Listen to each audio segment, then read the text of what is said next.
What's up, y'all? It's Elijah coming at you with another video from theapplifestyle.org, a place where the world is literally in the palm of your hands. And in this video, we're going to be talking about the Ubereats app, specifically the Uber app, rather.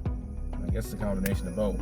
But the policy, you will say, as far as Ubereats, what if a customer asks you to drop the food off at a different address? That has been changed recently by Uber. Now, I've actually known about this for a good while, but I'm just now getting around to making the video. But overall, it's good news. So consider this information in addition to the video I've already made about it. But apparently, people were starting to game the system when it came to this. So a customer puts their work address as the address they want the food delivered to, but they may live like 8 miles away. And that's out of range of that particular restaurant they're ordering from. So what they do is they just use the work address, and then once the trip starts, they get in contact with you saying, hey, I put the wrong address in, it's really this, and blah, blah, blah.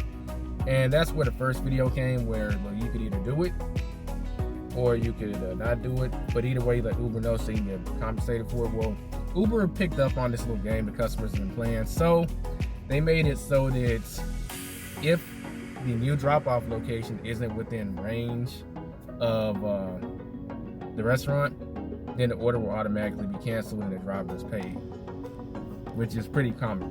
Which is why support wants you to contact them immediately when this happens now, as opposed to, I guess it was always like that, but that's the new procedure, if you will. I'm sorry, I find this kind of funny, but what are you gonna do? But the point is, customer service now, Uber customer service now has written it in the policy, and you can see it on the screen that if you choose, and I like the word choose because you can still choose not to do it. I've done it plenty of times, but you can choose to do it, take it to the new address, and regardless of where it is, they will give you an additional $4 for your time, effort, confusion, and all that.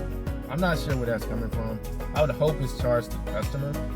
The reason being is that whether they're trying to scam the system or they simply forgot, it's just inefficient. I mean, it's 2019, for freaking sake. Stuff like this shouldn't be happening on these apps, but they'll give you an additional $4 on top of what you'll already be making, you know, tips, mileage, and if you are bringing the food to them, they better tip. I mean, come on. But you could always still say, no, that's all right, I don't want to do it. You know, I've done it plenty of times where the drop-off location was in another city.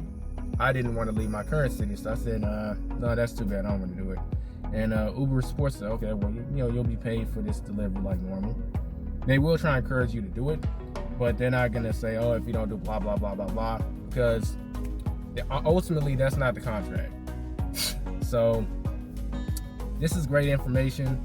Definitely use it to your benefit. I know more people will actually start doing it now. But remember, this is only if the restaurant is within range. If it's not within range, the customer support is going to cancel it, and you'll be paid for what you got. So overall, that's a step up. It's a step up. I still would prefer if customers don't even do this in the first place, but you know, you take a win where you can get it. But that does it for this video. If you have any questions or comments, leave them below. If you found value in the video, a like is greatly appreciated. Consider subscribing. If you want to know about apps that make you money both passively and actively, it's Elijah signing off, and I'll catch y'all in the next video.